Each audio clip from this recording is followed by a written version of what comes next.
Welcome to another episode of the Waka So Far. Today I have the Big Tij who DJed at my wedding.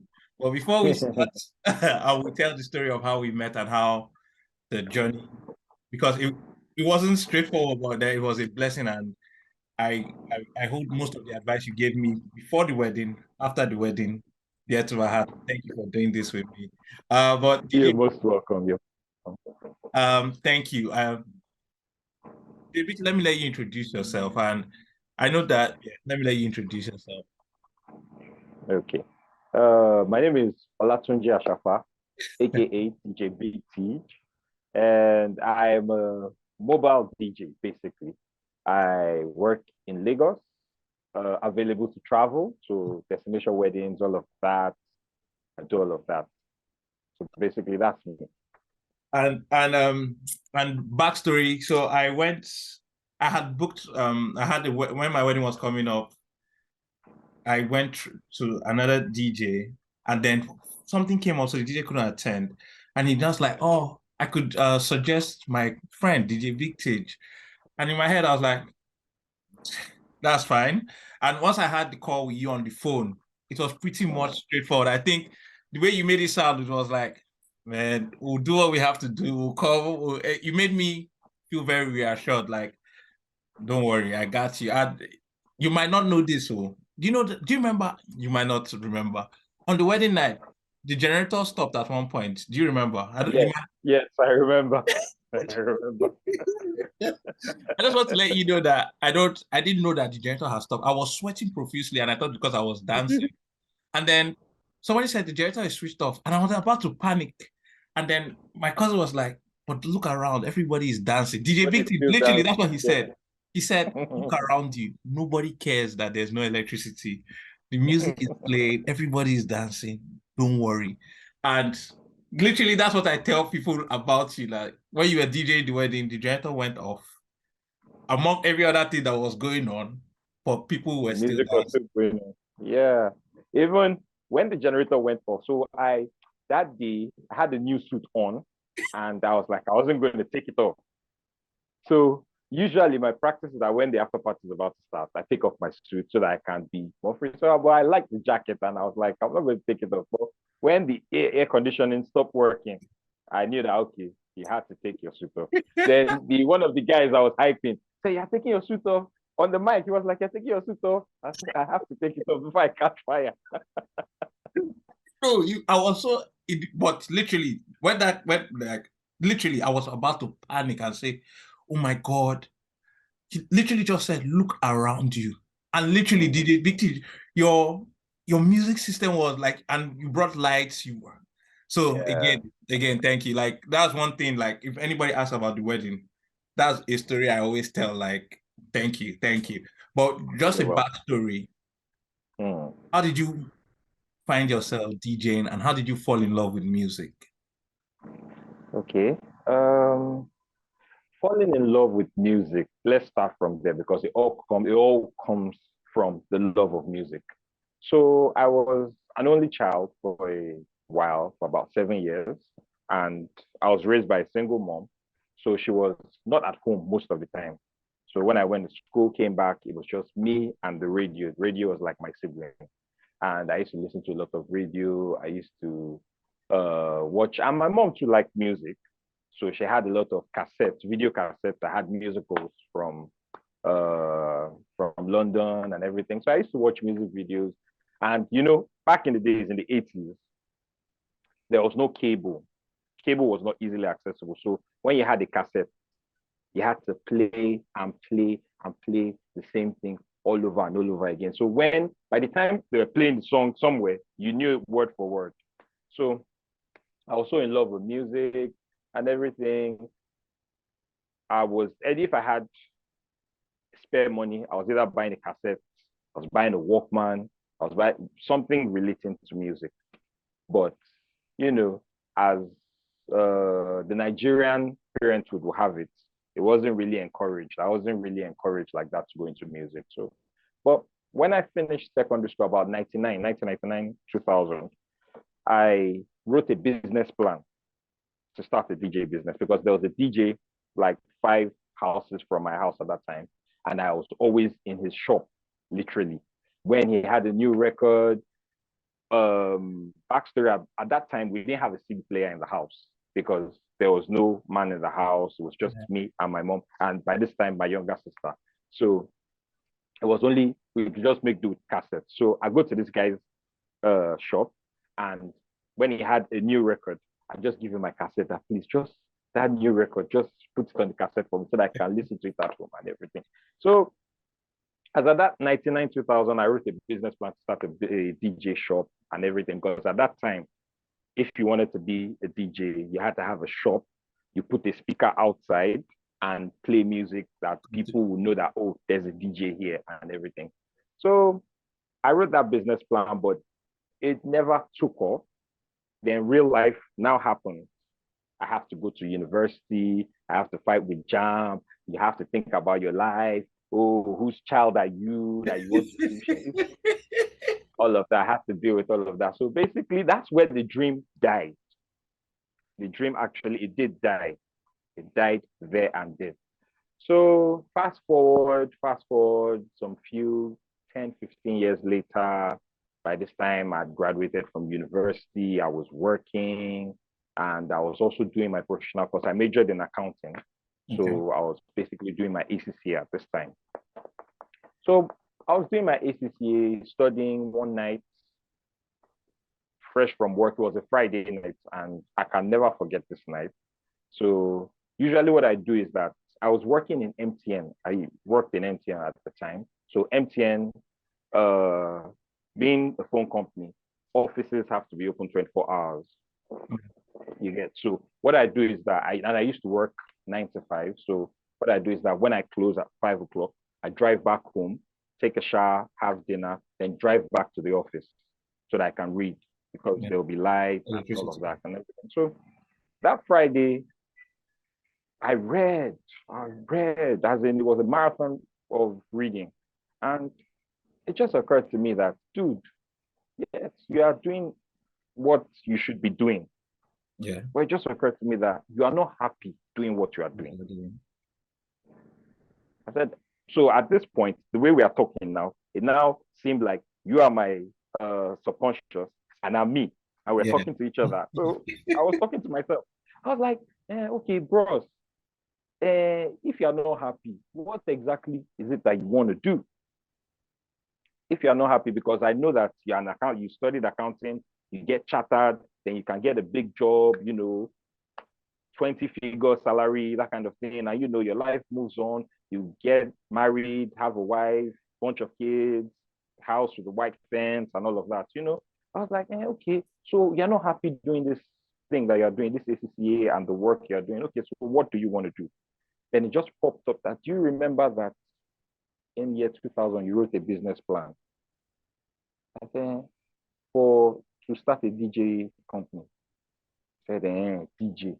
Who is going to pay DJ? Because, at that time, Yeah.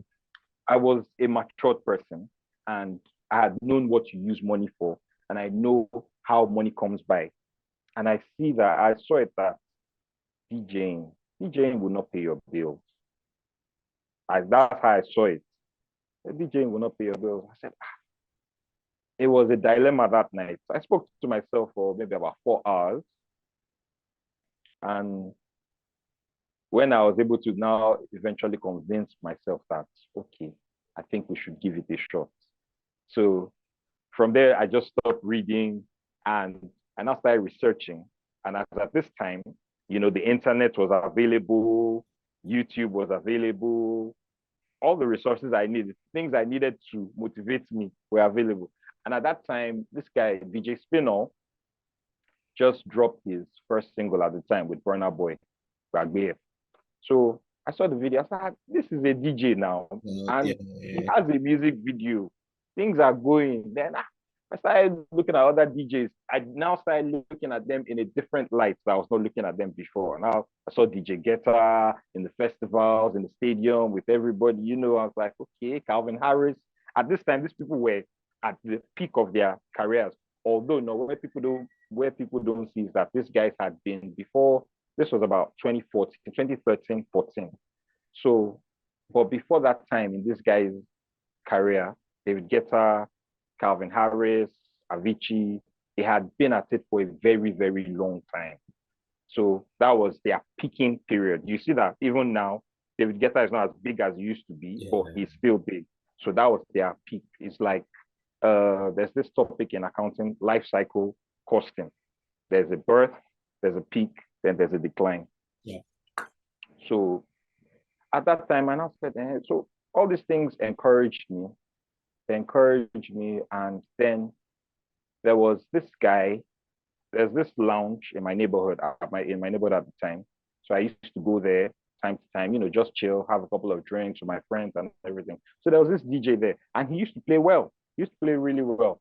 And I walked up to him one day and I told him that I would like to learn how to DJ.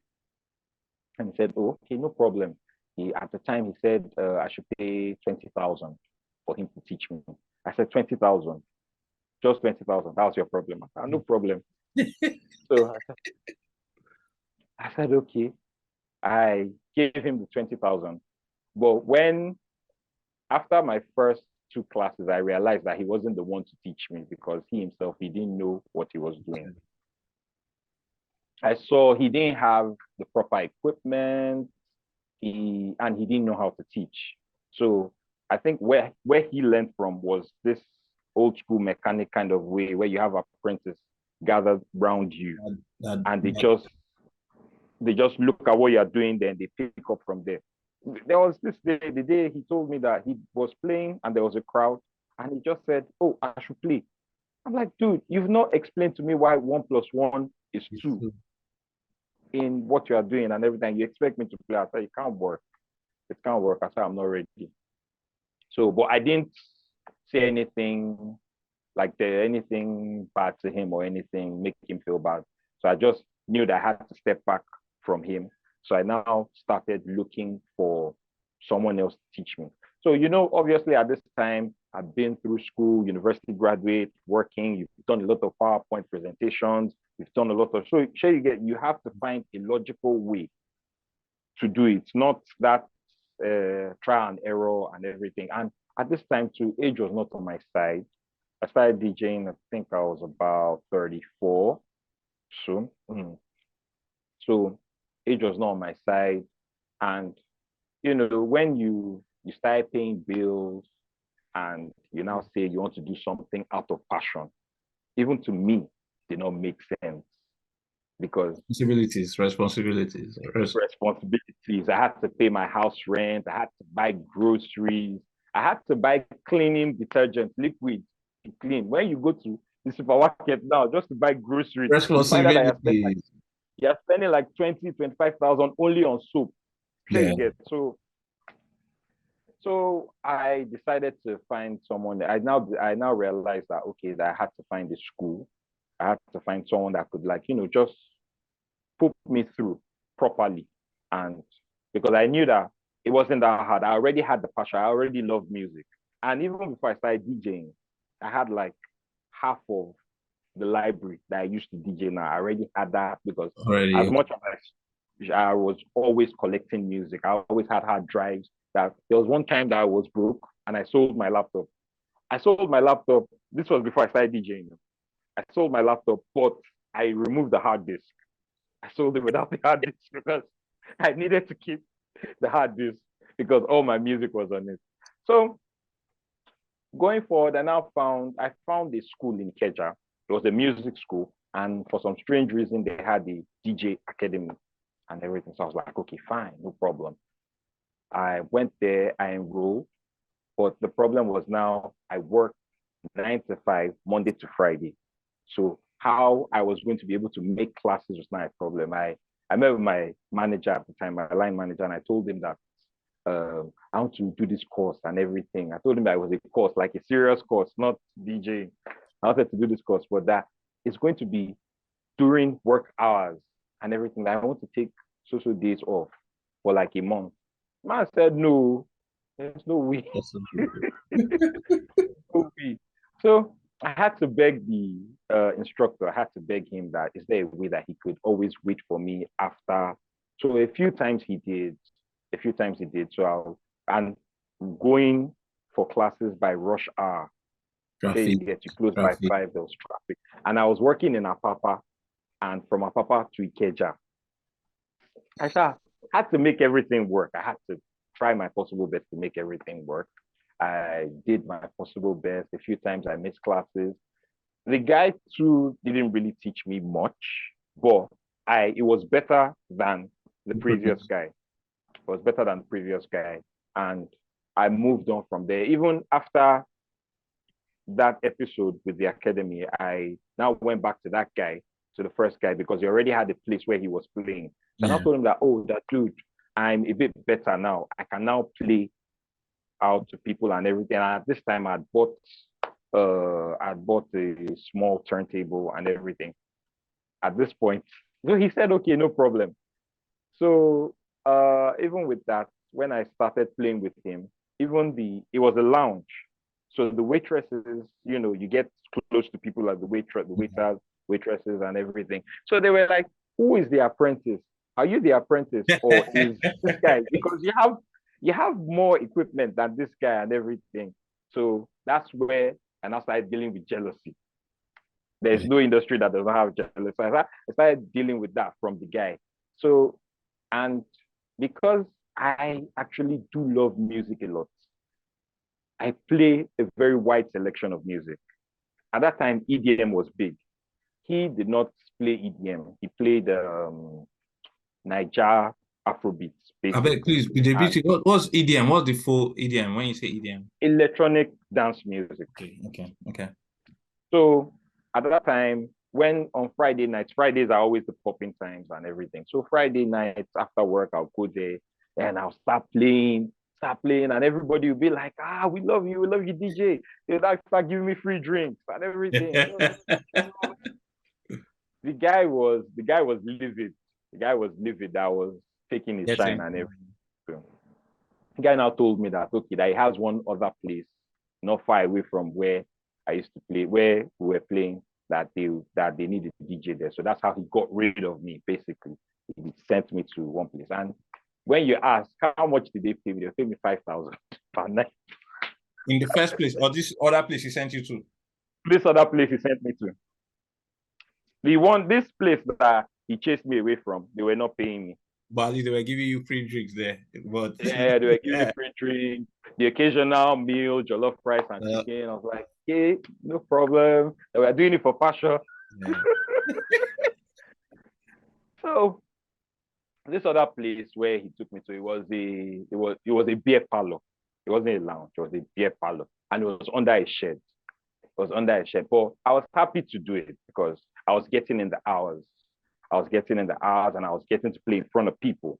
So it was getting me, my confidence was, but I still saw that I needed more guidance and everything. So I made a decision. At the time, I had a car and I sold the car. I made the decision to go to Dubai. I found this DJ school in Dubai. So it was a 2-week course. So this one, I could take leave for this and everything. So I went to Dubai. I went for the course, but actually, when I when I look back, I see that I really didn't need to go to Dubai. I just needed to spend more time. But at the end of the day, I got a lot out of it. My confidence, a whole different scenery and everything. I saw that, and I saw that you could actually make a living out of DJing. You could make a killing out of DJing. So I went to Dubai. I came back, and my perspective just changed. It was now broad. And I knew that, okay, this is what I wanted to do. And I wanted to focus on weddings because I looked at it that I started this thing at an advanced age. So being a celebrity is a longer road. It takes longer to become a celebrity DJ. So I now decided that, okay, I'll do this on a more professional level. And I looked at it that weddings are more, how will I put it now? They are easier to enter, but the investment is quite high because you have to buy equipment. You really, really, it's very, very capital intensive. It's very, very capital intensive. So I started off doing weddings and now started networking with DJs. That's when I met Skills. that introduced us. Yeah. That's when I met Skills. And, when we spoke, and he saw that we had similar ideas and we wanted to do basically similar things and everything. He had been in the game, I think about that time, maybe he had been doing it for like 5 years and everything. So he was gracious enough to pass me gigs. He started passing me gigs later. I can't forget the first gig he passed me. It was an activation for how will I call it now? Fruit company. They were doing. I don't want to mention names so that we No don't give problem, no anybody problem. free No publicity. problem, no problem. Like it's So like smoothie or juice now. yeah, smoothie or juice company, something like that. So they wanted to have opening of their branch and everything. I did that gig. It was on the main road, but I did that gig. I was so pumped up and everything that I got a booking from that gig. So because it was on the main road, someone said they were driving and they saw me and they heard the music and they had to go turn Come back. to come and meet me. So that was where my first wedding now came from. That was where my first wedding came from. So it's it's been a whirlwind. It's been a whirlwind, to be very sincere, and I've enjoyed I've enjoyed every minute of it, and I don't think I would have done it differently. I really don't think I would have done it differently. Uh, First of all, the love of music. I love music. I just love listening to music. But unfortunately for me, it's not the music I listen to that I play, that I DJ with. What music do you listen to? I listen to a lot of rock. I wouldn't have guessed. I wouldn't have guessed. I listen to a lot of rock. When I'm jogging, when I do my morning walks, I'm listening to rock. When I'm driving, I'm listening to rock. But I like all types of music, basically. I like all types of music. And because weddings again, as you said, like now your focus is on wedding, like DJing Yeah. weddings. Mm-hmm. How do you think about the crowd? Because in at weddings you have the younger generation, the older generation, and then ensuring that you Yeah. have that balance of music. How do Yeah. you how what's the thought process when you make your playlist? Also, like me and you discuss, you're also in Nigerian weddings, if there's anybody trying to Mm. understand, you're also competing with live band. So what's Yeah. your thought process in making a playlist that will appeal to the younger audience, the older audience, and then just ensuring that every all your the target audience is happy? Okay. So making the playlist, basically, thank God that we are in a more digital age Yeah. where you can use your computer and everything. So you get to carry all your music with you. So if I had started DJing earlier, I probably would have given up because you had to haul records all around. So that means that you had to decide from whom what you're going to play and what you're not going to play. Sure, you get so, and the possibility of you leaving that one record that someone is going to ask for at home is very high. So basically, it boils down to music selection and research. Yeah. Yeah. As much as it is, you think that it's just DJing. There's a lot of work goes into it. It's not. A lot of work goes into it. You being on your table, just figuring out the song that, oh, what's going to happen when I play this song? What's not going to happen when I don't play this song? So you get, so your music selection, DJing is actually very broad. You have scratch DJs, Mm-hmm. you Mm-hmm. have celebrity DJs, you have wedding DJs like me, then you have the hobbies. I don't scratch that much. When I started, I actually like scratching and everything, turntablism, manipulating records, make it go wiki, wiki, wiki, all of that, wordplay and all of that. But, with the experience over time DJing now, I realized that for what I do, all of that is not important. The most important, the most critical part is song selection, playing the right song at the right time. Playing that right song at the right time, meaning that you don't have to play from the beginning. Maybe like there's this song now, Naira Marley, Rexy, Skibby, Abracadabra. Yeah. that has Whiskey on the remix. So that song is a nice song. Before the song blew, I saw it on Instagram and I knew that, oh, this song is going to be a hit. So that song, you don't do justice to it playing it from the beginning. If you play from the beginning, everybody will just feel like you'll be dancing, be dancing. You want to get that effect, you play it from Abikin Rexy. That's where you Yeah. enter. When you drop it in at that point, you're going to get the reaction. It's just like maybe that's a more new song. Let's say Lean Back, Terror Squad, Fat Joe. Yeah. A lot of people, a lot of DJs, other DJs will beat match it. You just it starts rapping. But when you drop it on the first beat, when it goes bang, bang, bang, bang, everybody's going to, you're going to get that reaction. So you have to do that research.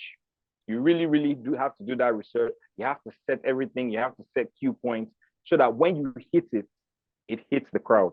Yeah. You just have basically being a wedding DJ is playing the right song at the right place at the right time. So you have to sit down and prepare. You have to prepare your library to the fullest. It almost you're going to touch every song that you're putting in your playlist. You have to have a relationship with that song. You have to have a relationship. Some songs are not useful beyond the chorus. No. Some songs are not useful beyond first verse. There are some songs that I've not heard the ending. I've never heard the ending of the song. You don't need it. Yeah, fair enough. I just need that part that is useful in the song. So song selection, then one of the other things that helps me is that maybe because of how broad I listen to music, I am able to cater to everybody. You asked about the young people, the how will I put it now, mid ages, then the more elder people. Yeah. So I listened to because I listened to a lot of radio back when I was growing up. I I'm able to relate with a lot of songs even before I was born, Yeah, yeah, yeah. even before I was born. So I'm able to relate. I once did a wedding and the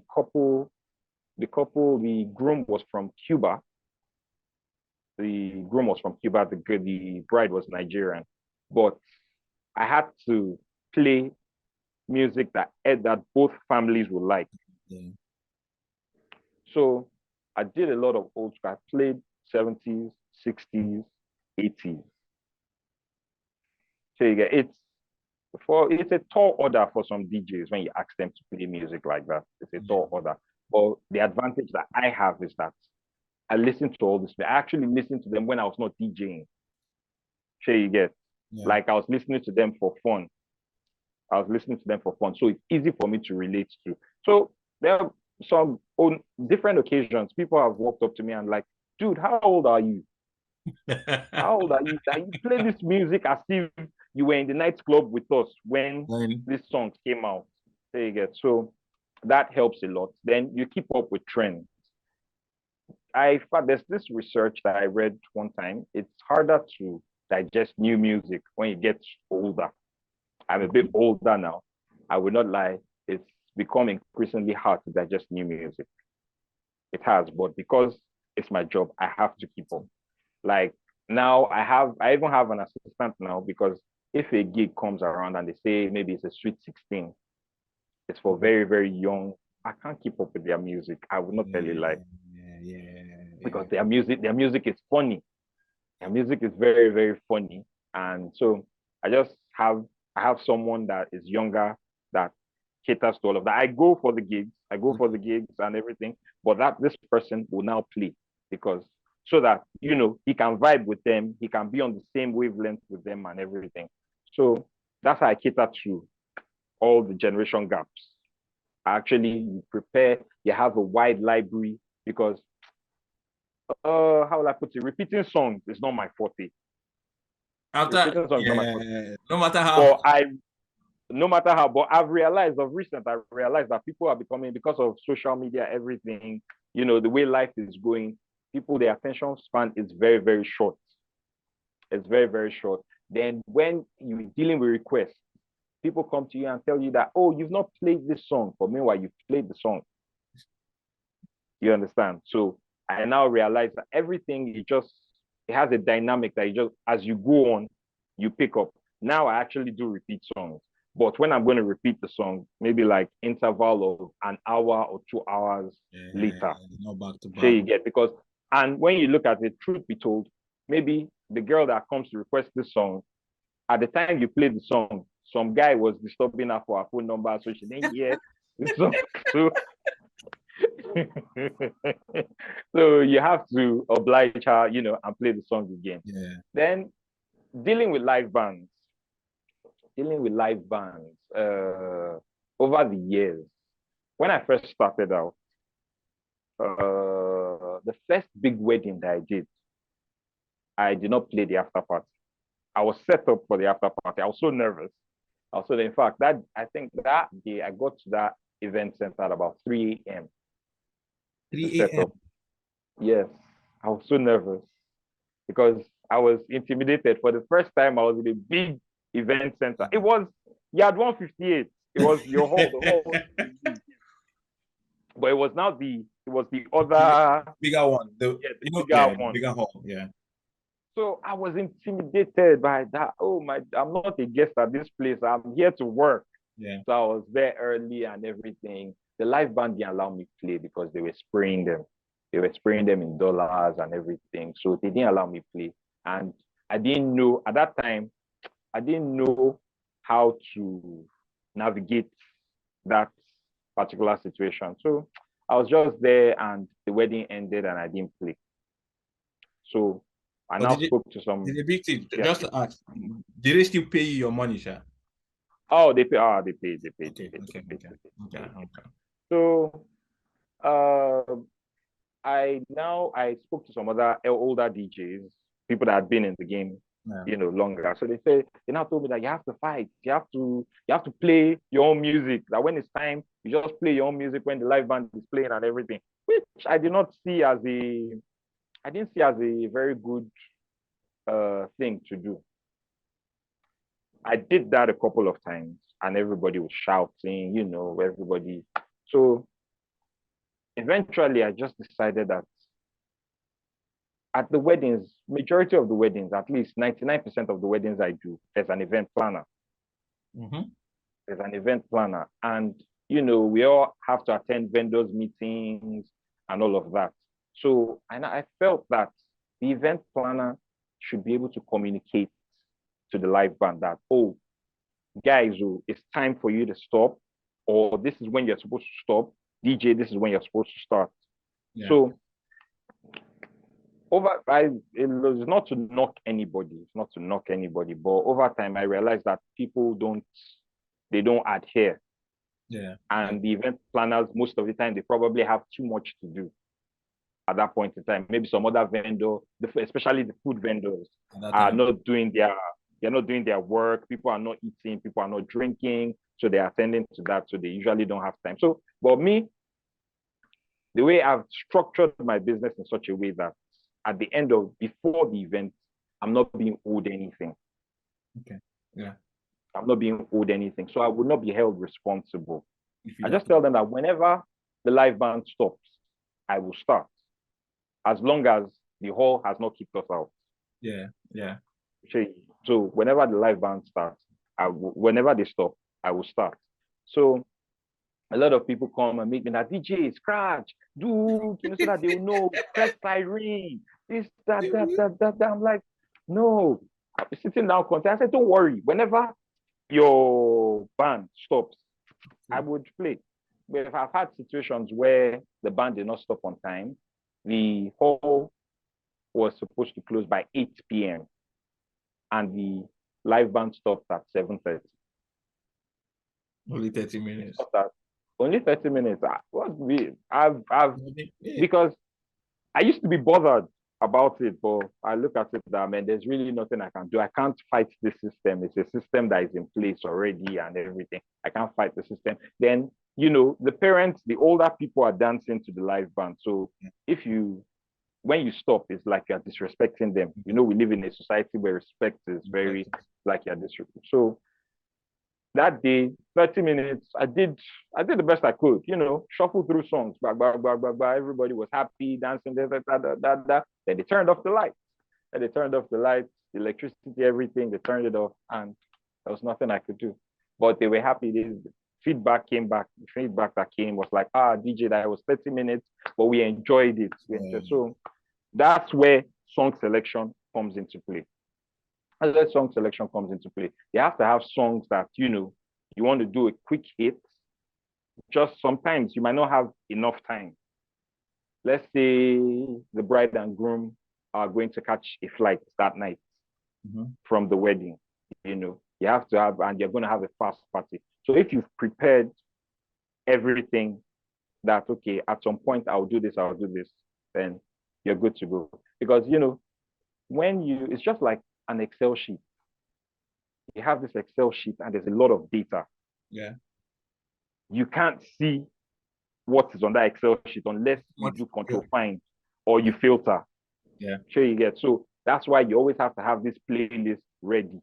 Always, always ready. So all of that is all part of the work. It's all part of it. Chords. Question I wanted to ask, and following up the how you attend to all your audience, is also, was people coming in and now you say you have like an assistant, what is something you want them to pick on earlier, like when you're starting DJ? What's like, and it's great that you learn through people, like through your journey, you have explained how you learn from different people. Some you learned more, but if you were supposed to, now you have assistants, and I'm sure you're opening the door for more young people to come into the game. What advice do you give them when it comes to like the DJ? Apart from, I know you said having your playlist, knowing the right songs, and loving music that much that okay, this part will bang. Yeah. What is something that you say that, because some things we don't see, the mindset, because as you started this stuff, 34, you said, if I'm correct, 34. Yeah. What's something that you tell someone that for you to be really good at your craft, these are things maybe you should do while you're not on the deck, while you're in your free time, this is something you should do, and the mindset to have to kind of ensure that you thrive in your role? Well, my advice for anyone younger coming in, first things first, listen to music. First things first, because at the end of the day, right now, to be very sincere, since I've been DJing, even my younger sister says it that, oh God, before you started DJing, you used to listen to music. Like, you don't listen to music anymore. It's harder. It's harder when you start DJing to sit down and listen to music. So, I told you earlier that I listen to a lot of rock. Yeah. If you check my phone, that the rock that I listen to, they are like 24-year-old songs. You have They are very, very old. So you get, if as at that time, if I had given birth at that time, that child should be probably in university by now. So you get it. So you have to make it a habit to listen to music. You just have to that's the first thing first. Because how will I put it now? Imagine if you are a DJ and you are DJing through grief. Yeah. You just lost a family member, but the work has to be done. Yeah. Sure you get. The work has to be done. So because you've always listened to it, it will come second nature. If you wanted to start DJing now, if I wanted to teach you how to DJ, we need just 5 days. Sure you get. We need only a 5 5-day course. Yes, 5 days and you'll be a DJ. But now the rest is up to you. The rest is up to you. You need to practice a whole lot, put in a lot of hours, start listening to music and actually playing music. Then it now comes to business development. How do you want to, what path do you want to tread? Do you want to be the mobile DJ like I am, or you want to be a celebrity DJ?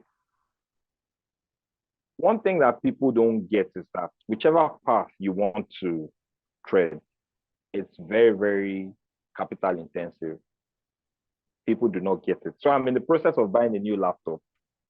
in the process of buying a new laptop.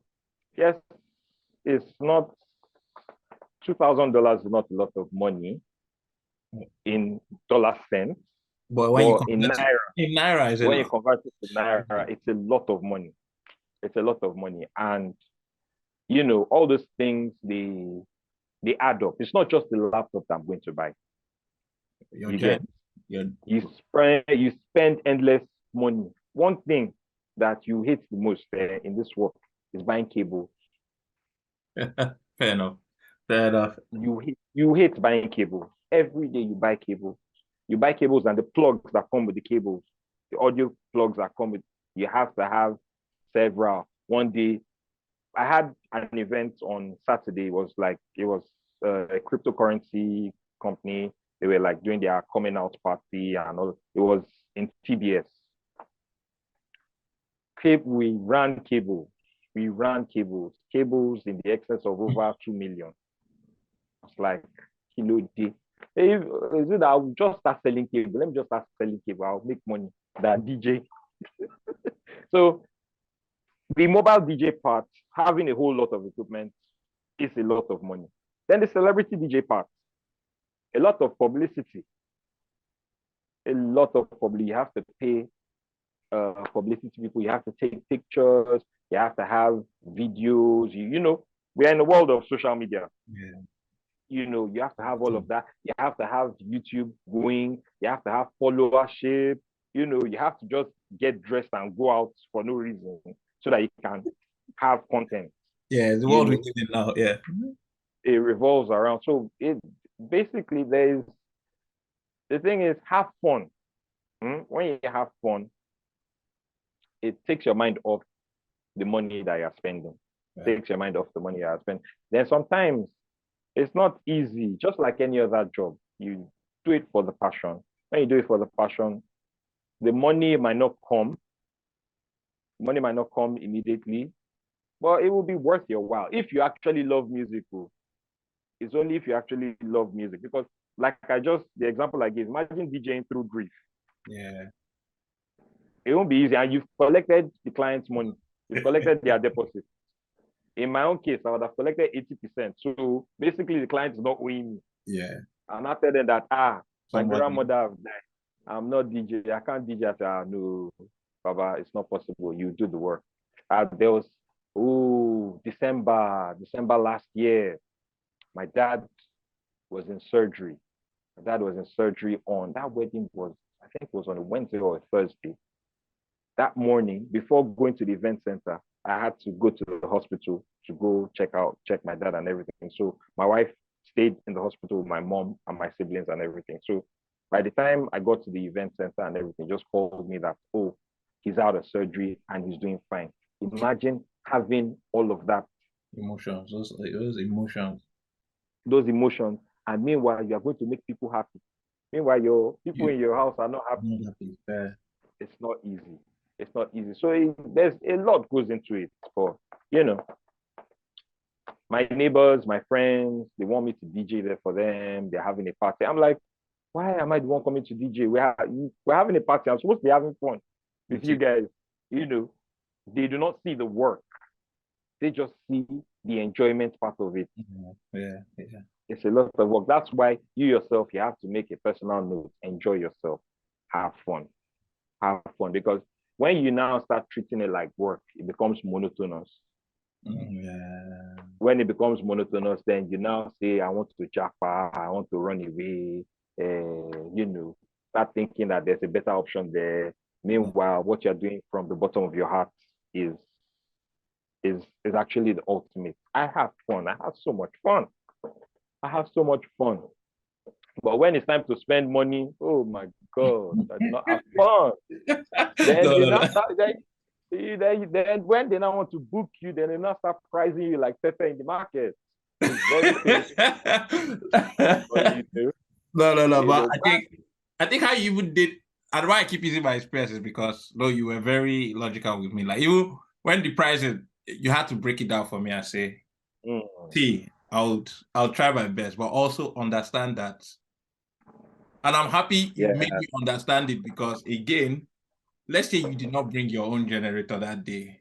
Yeah, Let's say you did not you have know, your own power system. Like these were things you yeah, had to explain to me and say, see, I hear what you're saying, but think about it. If you say I don't bring a generator, what if let's say this thing happens? And at that yeah. day, And it did happen. and it did It did happen. happen. So I think that was something that really helped me was like you explained. Yeah, I also came to I think you came to the venue. yeah. We met in the morning, like You met in morning, two, and I three think days. you did vendor meeting again. So you came on your Yeah. own first to Mm, see the area, like, okay, where were we using? And I know we changed. At first, we wanted to use the garden when we thought yeah. our parents would let us do 50 people wedding to when they changed. Mm, So, mm. Parents and these weddings. Eh? My wedding, I told you that day now. My wedding, there was no dance floor. My wife and myself and my wife, we wanted a very small wedding. So we had a small hall. When we were going to do first dance, we did not see dance hall again. There was table and chair on the dance floor. I was like, what's going on? The fireworks guy said, okay, you can do the dance on the stage and we'll on fireworks. I said, don't on fireworks again. Don't worry. We that should be going with parents and weddings. Oh my oh, day. I told somebody, I was telling somebody, I said, I love my wife, and God willing, by God's grace, we'll be together for a very long time. I said, but wedding, I said, Hmm. I don't want to Hmm. do it again Wedding. in this life. I don't want to. Wedding is stressful. It's a beautiful It's, day, but it is it stressful. is, but it's stressful. It Very is stressful. stressful. I Very said, stressful. I don't have the energy to. When I see people planning weddings, I always think, more grace to your elbow. I'm happy for you. God bless your home. And God give you the energy that day. But weddings, the planning is what matters the most, actually. The planning is what, because things tend to go south even after planning. Yeah. So you have to have contingencies. You have Yeah. to have a Yeah, lot of contingencies. That's where you know where, if your planner that you paid so much money for is going to do a good job. no, Chidiogo really, like the lady that planned, she really Yeah. tried. She put a I lot of worked I worked with I her worked with again. her after, After yeah, that, oh, like, yeah. she did a lot of, I worked with her in December. Worked with her in oh, December. she did a lot Mm, of lovely, like planning. Like I give her all the prop because she treated me like a friend, but also as a vendor. It was like, okay, Ivana, this thing might not the same way you had to tell me, okay, Ivana, you mm, plan this thing. She literally told me family members will do what. So she had like extra yeah. chairs. She was like, make sure you just get extra chairs because you're going to need it that Mm, day. I said, we will need it. yeah. She said, I promise you, Uh, you will need it. Like she literally spoke to me, and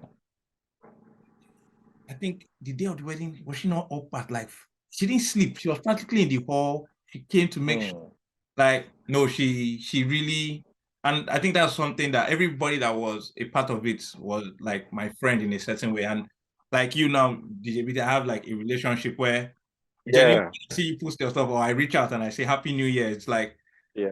they all left me with something. Like, is it that you were my friend before, or from that encounter, it From was that moment, yeah. from that moment, this person left me with something that I would cherish or I hold on to and say, man, I'm grateful for this person. That moment, that 1 day or 2 days we spent together has left me with And a that's one thing that I have gained from DJing, actually. I don't like going out. I do not like, I don't like going. You see me, I'm a peaceful person. When you just give me hot white rice, give me film, air condition, that's the end. I'm okay. in the house. Occasionally, you can bring brandy or white wine. I'm okay. I will not leave the house. You're looking for me, I'm in the house. So because of that, I I don't have too many friends. I have a very small circle. But because of this, I met a lot of people over time, over the few years I've been doing this, and I get to meet new friends day to day, different countries actually, because I have one friend in Mexico, thanks to DJ. Thanks to DJing.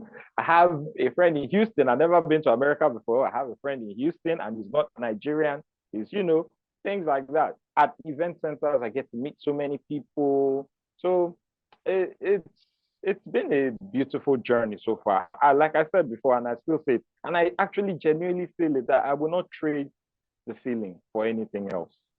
You know, I am, I maybe my potential, maybe I'm not reaching my full potential. Maybe in my parents' eyes, you know, I decided to DJ. Yeah. I decided to DJ and everything.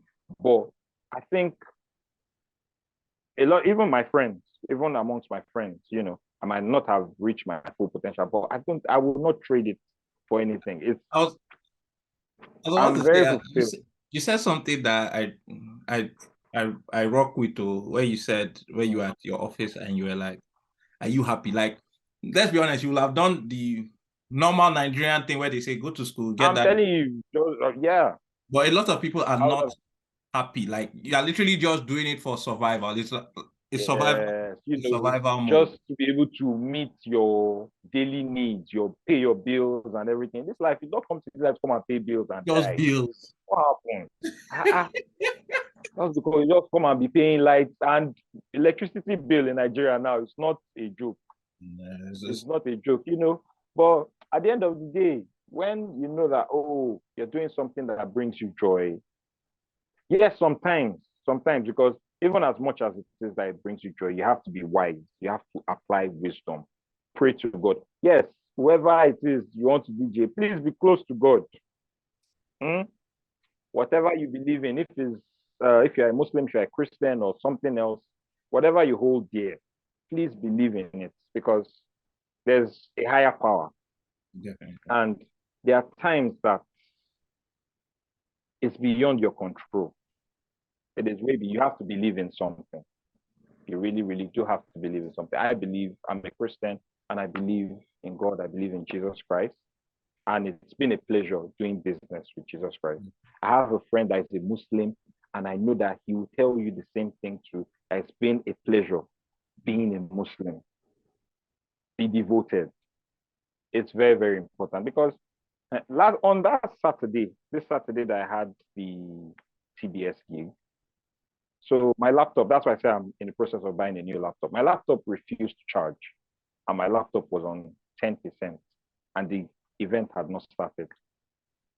It refused to charge, and I did not know what to do. I said, God, please help your son. Your son needs help. Mm. So, you know, I just calmed down. I kept the laptop, let AC blow it more. And it's charged. It started charging. And I did the gig.